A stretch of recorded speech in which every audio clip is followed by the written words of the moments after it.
Welcome to the last breakfast. Please enjoy the video. Stop wearing the watch and remove it from water immediately. Power the watch off if it allows. Pull out the crown or unscrew it to open the winding tube. Remove the strap to expose the case and let air circulate. If the watch is quartz and you can safely open the case, remove the battery to stop current flow.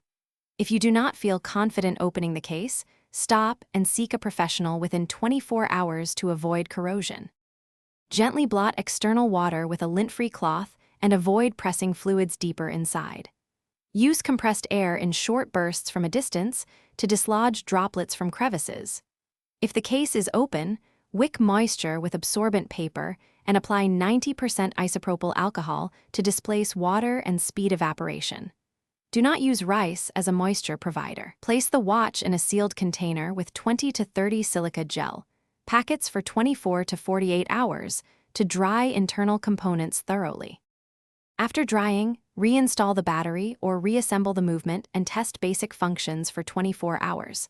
Look for condensation under the crystal, slow or erratic timekeeping, and any visible corrosion on contacts or gears. If you spot issues, do not delay. Take the watch to a certified service center for pressure testing and a full service. Mechanical movements require immediate professional cleaning to avoid rust. If seals were compromised, replace gaskets and perform a water resistance test before further exposure to water. Thanks for watching. If this was helpful, leave a like and consider subscribing. See you next time.